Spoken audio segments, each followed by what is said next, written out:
night, Joe Biden had the big boy conference. I didn't get to see it because I was live during that time, but I did watch it and watch some of the clips of it after the fact. There were a couple of gaffes that happened during that conference. You may have seen some of them already. If you're on Twitter, let's go ahead and get started with some of those and tell you what people are saying about his performance in that conference after that. I think one of the ones that went really viral was that Joe Biden called Zelensky Putin, and Zelensky was standing right next to him. Let's show that one. This one really made the rounds. And now I want to hand it over to the president of Ukraine, who has as much courage as he has determination. Ladies and gentlemen, President Putin.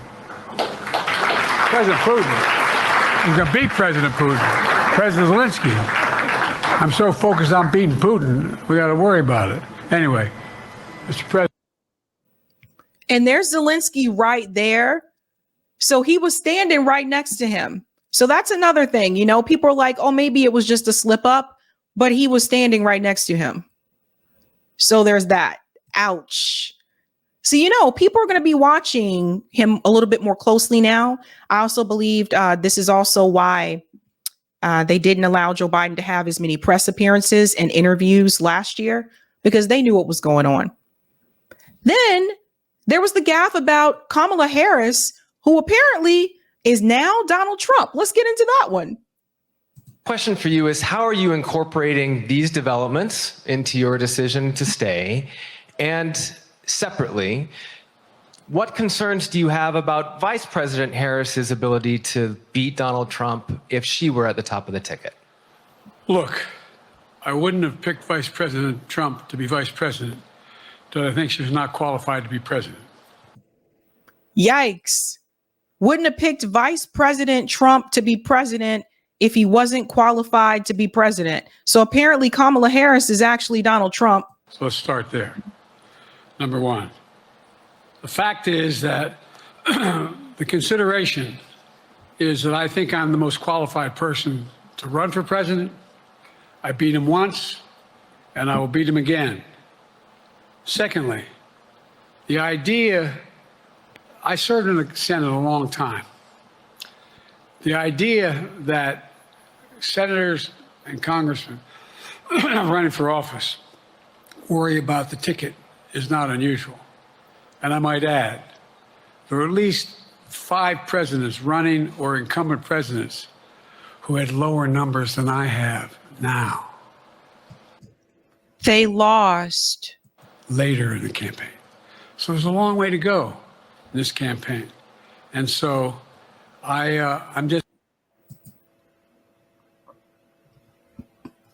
This is why they were hiding him from the I'm telling you guys, this is why they weren't allowing him to make as many press appearances, because they saw what was happening in real time.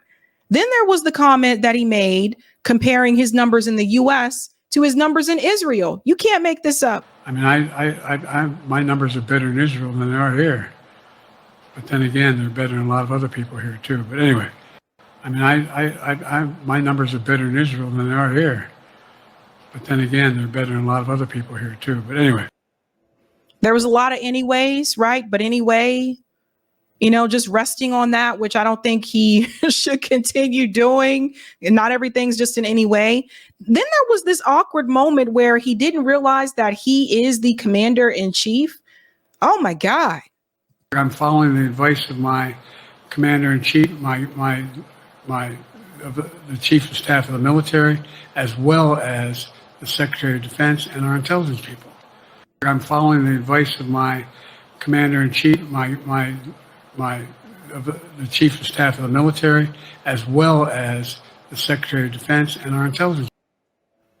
This is elder abuse. I mean, this is just not. It's a bad look. And then there was this moment when Biden was asked about what should voters do if they don't feel that he's up for the job. And he really said it here, folks. If I may, your convention is coming up where your delegates are pledged to make you the official nominee. If they have second thoughts, are they free to vote their conscience? obviously, they're free to do whatever they want, but I get overwhelming support. Overwhelming support. I won, I forget how many votes I won in the primary. Overwhelming. So again, being disingenuous, and all of them are doing it when they talk about he won the primary and how many votes he got in the primary. They're leaving out the fact that the DNC would not hold a real primary, and they weren't allowing those candidates to even have a debate against Joe Biden because they knew that he would perform poorly. The press, for the most part, tried to ignore them as much as they could, although some were able to break through. But the reality is the DNC had already set the stage for that and said that there wouldn't be a primary. So it's easy to say that you won when the majority of Americans had no idea that you had competition. And so tomorrow, if all of a sudden I show up at the convention, everybody says, we want somebody else, that's the democratic process. It's not going to happen. Even if that means they vote for someone else? Sure. If I may, Did you hear what he just said there? Even if that means we'll go to it. Listen to this. Listen to him carefully. Even if that means they vote for someone else? Sure. So there's Joe Biden telling people that, when he says vote with your conscience, she said, even if that means voting for someone else, he said, sure. Does he even want to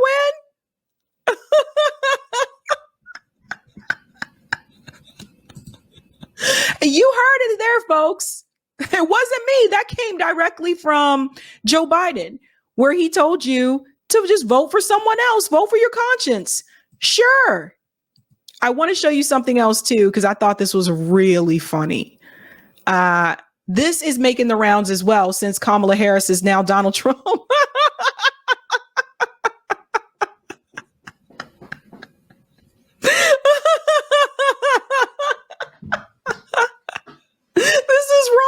This is wrong. There's the emoji there from the Tory laughing. I'm sorry. We'll get back to the rest of it. I don't know who comes up with this stuff. Anywho, so of course, conservatives are capitalizing on this. Lindsey Graham really took this opportunity to go ham. This needs to stop. I'm tired of being told there's nothing wrong with Joe Biden. Do you want him in a room with Putin or Xi? I wouldn't let the guy buy me a car. This needs to stop. I'm tired of being told there's nothing wrong with Joe Biden. Do you want him in a room with Putin or Xi? I don't want Lindsey Graham in a room with Putin or Xi either. You're just another warmonger too. That's the funny part about that. Like, I wouldn't trust you to be in the room with them either. You're not going to talk peace. You're just going to talk more war. So after all of that jazz, CNN hosted a focus group discussion, and they're going to ask these voters how they felt about Joe Biden's performance. Now, these voters just happen to all be women, and they just all happen to live in Michigan. How convincing. Isn't that interesting? Michigan, one of the swing states where the uncommitted campaign is happening, and they're all women. I get a sense from voters of how tonight went in their eyes. Tonight, our Garrett Tuckman has been talking to a group of seniors in Kalamazoo, Michigan. Gary, what have you been hearing? Well, I understand we are in the battleground state of Michigan, in the western part of the state. This is the Portage Senior Center, where seniors between the ages of 50 and 150 could come for exercise and fun. These ladies, we have 7 ladies here, all of them like Joe Biden. None of them are voting for Donald Trump, but we want to see how they feel about the problems that Biden has been having and how they thought his news conference just went. Now, look at everybody in the room. This is their focus group. I told you they select these people. Everybody in the focus group looks the same. Everybody. How tone deaf can you be? There are no young voters in the focus group. No shade on older people, but no young voters are part of this focus group. I don't see any men included in this focus group. These are all older white women. Where is everybody else? Seriously? Jesus Christ. Now think about it. If Fox News did this, don't you think that the Democratic Party would call this out? Don't you think that CNN will call it out? This is who they're talking to, folks. Out of all 7 of you, how many of you think it was better than you expected, this news conference?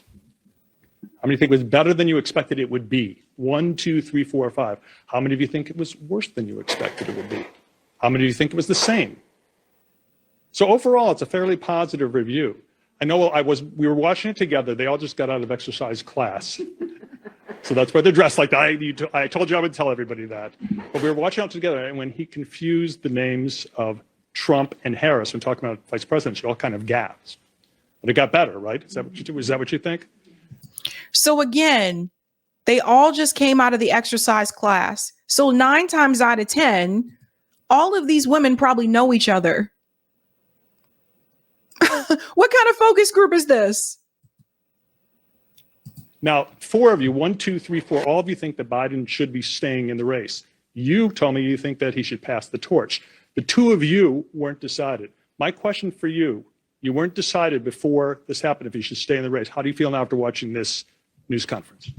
Relieved, and I think he should stay in. So your opinion has changed from not sure to he should stay in? Yes. Okay. And how about you? How do you feel? You weren't sure. How do you feel now? Same. I think he's the logical choice.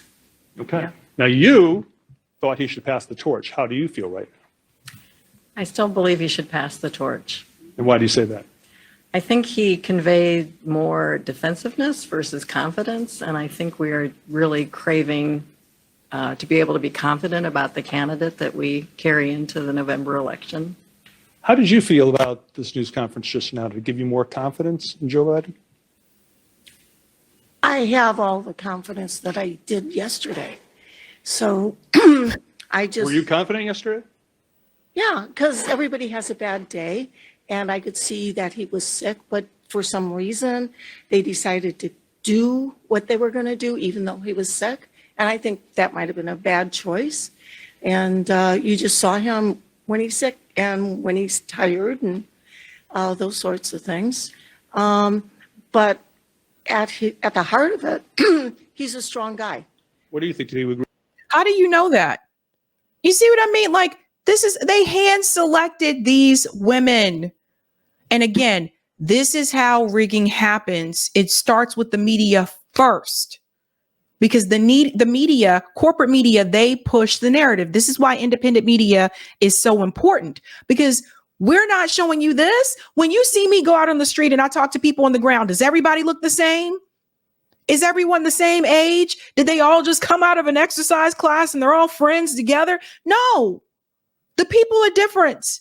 But they don't want the different voices because this is the narrative that they want you to hear. They're trying to push this to show the American people, see, this group of women, they said that he should stay in. They thought he did a great job. Not to mention all these women look the same, especially coming from the channel that's talking about we need diversity. The CNN channel that's always quick to say there needs to be diversity. I don't see any diversity in this focus group. They all came out of the same damn class. Agree with that?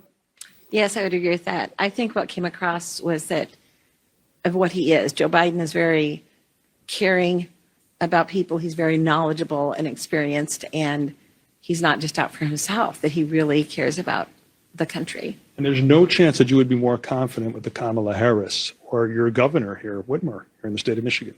Right. Yeah. I think Joe Biden did an excellent job. During this news conference. But was there any part of you before this that said, I'm not so sure that I can still support him and I want another Democrat? I've always been confident in him.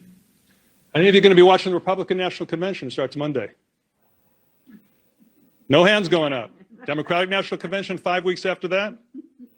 Okay. Not all these. See, you see what the problem is, guys? This is what's holding us back. I really have a lot of hope for the younger people. And I've said that multiple times on this show because they're not buying the bullshit. They're less likely to believe the bullshit. Now we get to MSNBC and we're going to go to this panel here. Boy, this is a doozy. They tried their best to defend Biden. Let's jump in. It was really a very interesting and I think unpredictable hour in terms of how much news the president was going to break. I mean, we're all watching for the president's performance here, but he did also break some news just on the issue of domestic politics, talking about saying the delegates to the Democratic Convention are free to vote their conscience, describing that, answering that in such a way as if that's obvious. That's not necessarily a thing that is obvious.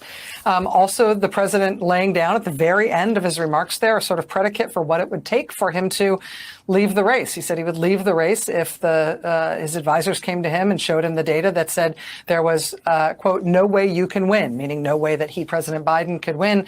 He then also said emphatically that no poll says that. But he's essentially establishing that as the threshold that would need to be crossed if he was going to leave. So, and I won't go on at length. I will just say, though, you noted that there were some moments of, startlingly impressive command of the issues. This is just my opinion. He is not only strong on foreign policy, he is just fundamentally right on foreign policy in the way that. No, he's not. And that's another thing that's hurting his polling among young voters. He's not right on foreign policy. The majority of young voters don't want these wars. They don't want that to continue. This is a new generation. It is a new time. So no, he's not right on foreign policy. He's not right to continue to send money to Israel and keep killing kids in Gaza. He's not right about that. He's not right to keep sending billions of dollars of weapons to Ukraine instead of helping people here in this country when you know damn well Ukraine from day one was never going to win this war. He's not right on foreign policy. And this is the generational divide. This is the division right here. The people who still want to protect the war machine and the people who are tired of it. And that includes all of them. Call them out one by one. You got Emoji Dude. You got Bob Burger's character there. You got Joy. You got that other woman whose name I always forget. They are not a part of this because they are a different generation. They don't get it. And they're paid not to get it.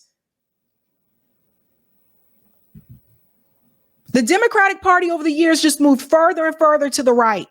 He talks about it. And again, your mileage may vary. That is how I feel about the way he talks about our relationship with our allies and our relationship with NATO. You can hear his command of the issues, particularly in his asides, like mentioning as an offhand way that it was Turkey really that needed really to be talked into an expansion of NATO that included Finland and Sweden, talking about the numbers of Russian troop losses in Ukraine, talking about the fact that he turned in his notes after he spoke privately with President Xi, alluding to the fact that Trump had all those weird meetings with the Russians and Putin in which he had no note taker present. I mean, it's even in the little asides where it just shows you he is a master of the foreign policy field and has been for decades in his career in the Senate, the vice president, and the presidency. And he's a murderer. That's what he is.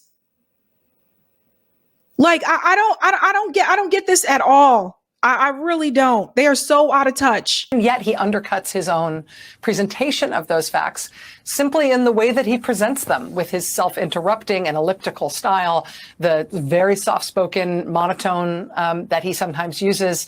There's a big mismatch between his stylistic presentation and his truly masterful command of the subject matter on the subject that was the main focus of this presser, which was foreign policy. That's, I think, incredibly well said. I would also note on foreign policy, he also got a question about Israel, a very long answer that was interesting, and I think measured in ways that some of his previous statements on that conflict haven't quite been. He also said, it's time for this war to end. I mean, that statement, which also struck me as news. It's time for this war to end, I believe, was the sentence that he uttered. Let me go to you. It's performative. Let me be very clear, okay? Netanyahu was coming here July 24th. So I'm going to tell you something these pundits won't tell you. That statement from Joe Biden is performative. If he wanted the war to end, he would not give Israel the money. We're the largest supplier. We're the one giving them the most money. Germany is second after the United States. If we were to pull out, they could stop this. So he's still doing that. Netanyahu will be here on the 24th to ask for more money. You think he's just coming to sit down and have crumpets and tea? He's here for money. And I bet you he'll leave DC with more money, just like Zelensky does that. So that is performative, ladies and gentlemen. This is not, I just want to get this through to people's heads as much as possible. Joe Biden has found a way to string this along, this genocide along, as long as he can, probably all the way up until November. And that's one of the things the Democrats are going to use. Well, you can get a little bit of genocide or a lot of genocide with Donald Trump. And that's what people have been saying. This can end. People are starving in Gaza. Not everyone has been bombed. Some of them are dying because they are starving, because Israel stopped the food from coming in. And it's just, I don't know how anyone who has children and has seen those images can look at their kids and feel okay. Because if you can, there is something wrong with you.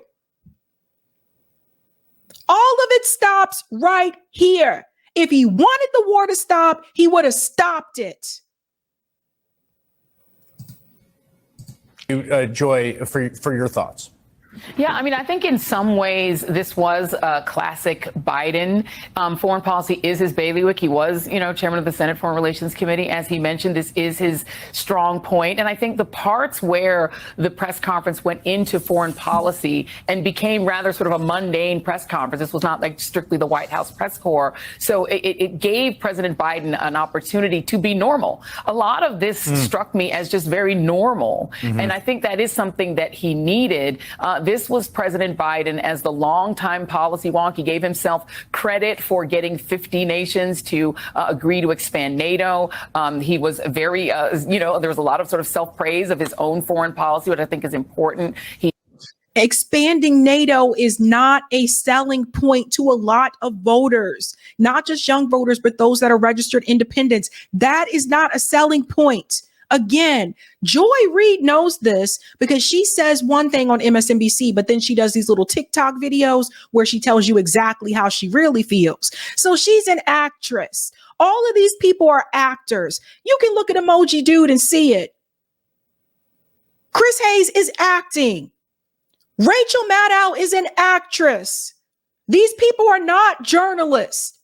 They're paid to act and to sell a narrative. He touted his victories. He had a really passionate moment at the end where he talked about the fact we need to control guns, not girls. And he got really passionate about more children being killed by a bullet than any place on earth in the United States of America.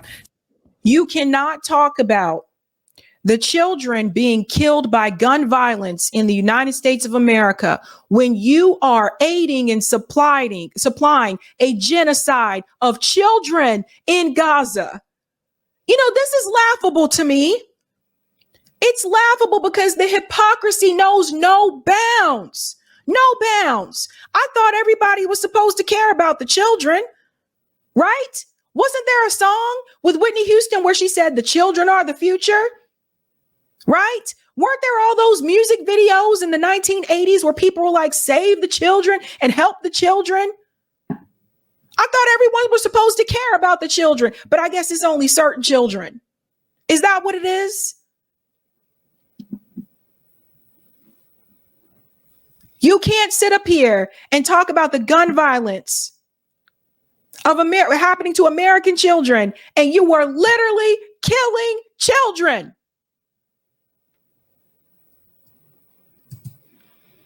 So he showed some passion there. I think, the gaffes and mixing up names, I think for people who've been observing Joe Biden for a really long time, that's actually just normal Biden. Like, he does mix up names. Was known for gaffes. This is the joke that was always about Joe Biden is that he's the gaffe guy. So I don't know that is necessary. Not to that extent. And Joy knows this. Necessarily going to harm him in some special way. It's the fact that he had the energy, the capacity, and the ability to be normal Joe Biden, if a little more hoarse, if a little bit more, obviously older, just an older version of the Biden that we've sort of gotten used to over the years. It was the abnormality of the Biden in the debate with Donald Trump that threw people off so much. But I will close just by saying the guy that we just saw for the last hour is definitely not someone who is considering leaving the race.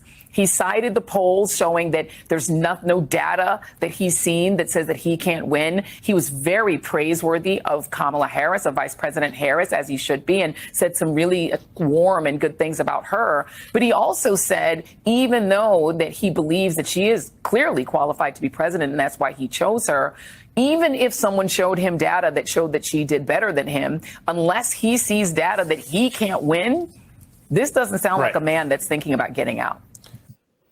Let's jump ahead here a little bit, because I want to get to this next part that Rachel Maddow says here, where she kind of starts to acknowledge that I don't think this was a win for the people.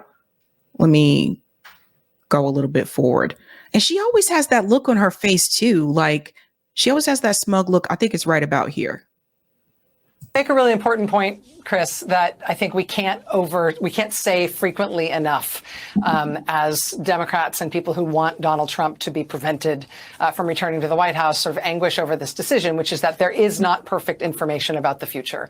And the argument that President Biden is best positioned to beat Donald Trump is an argument. There are other arguments that are also data-based that other people might have a better shot at it. I think that what Nicole points out about the reality about polling numbers for incumbent presidents and the real history of that versus what President Biden said, which was not actually factually accurate as far as I can tell. That's worrying, because it makes me worry that the president is being given information about his political standing that may not be based in reality, that may be sunnier than is real.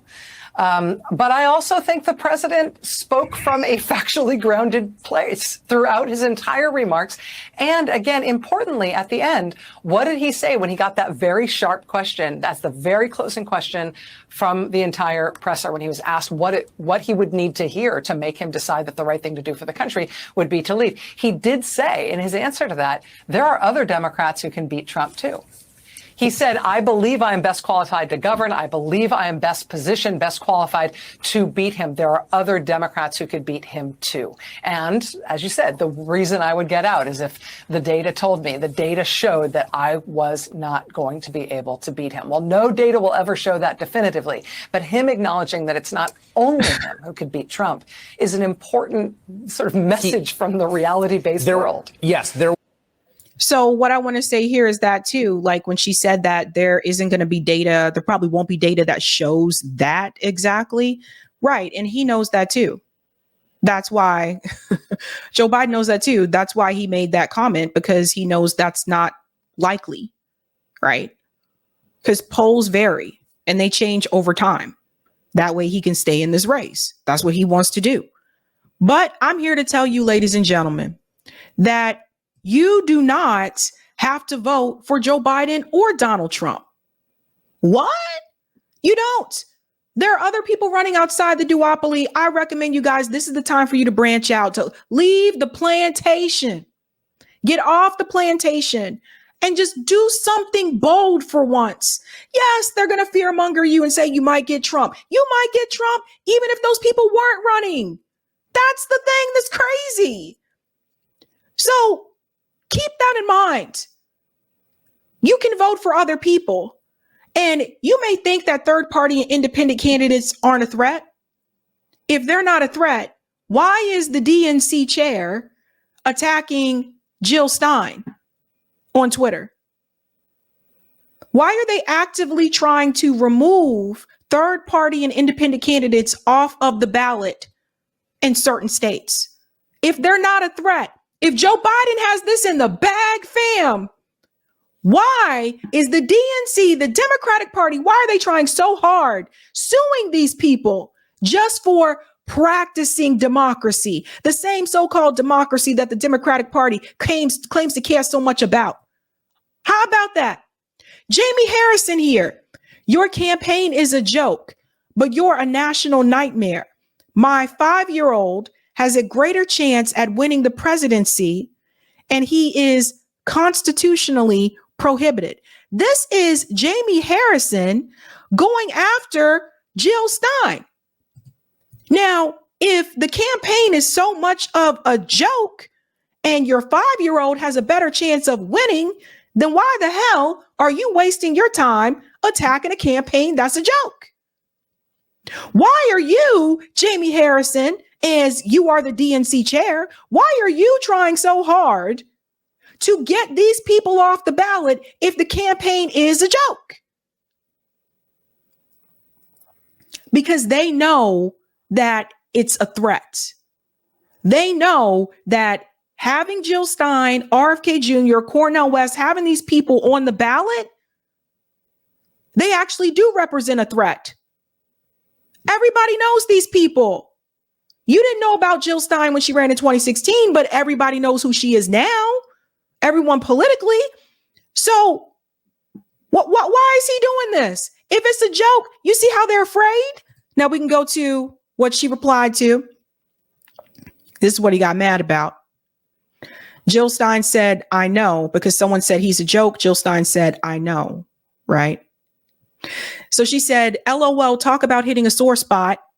I missed the part where you denied shilling for Wall Street and war profiteers. By the way, the Senate Intel Committee investigated me for 3 years and found no links to Putin whatsoever. But keep lying to everyone.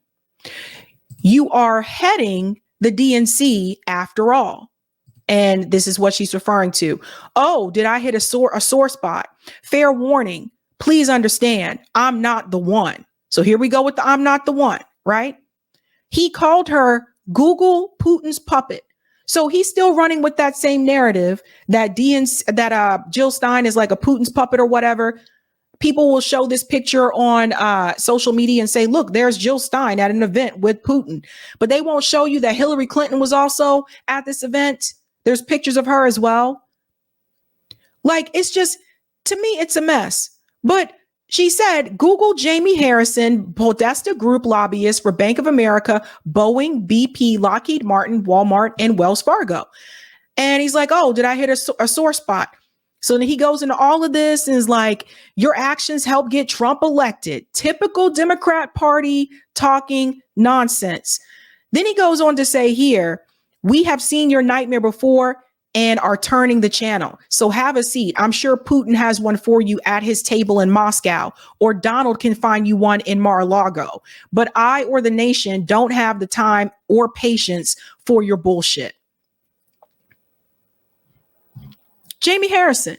So again, this is the same guy that I watched run off of the stage after he was approached in the audience by a reparations activist that said, you told us to support these people like Jim Clyburn and Joe Biden. Where's our reparations? He didn't want to answer the question. He ran off the stage. Another bought puppet. That's what Jamie Harrison is. So I'm telling you guys, these campaigns are a threat to the duopoly, and that scares the crap out of them. And that's why the Republican Party tries to get the Libertarian candidates off of the ballot. And that's why the Democratic Party tries to get the Green Party candidates off of the ballot. And it seems like everybody trying to get RFK off of the ballot. But it is just wild and crazy. And that lets you know, ladies and gentlemen, that they are a threat. And you do have other options. Never forget that.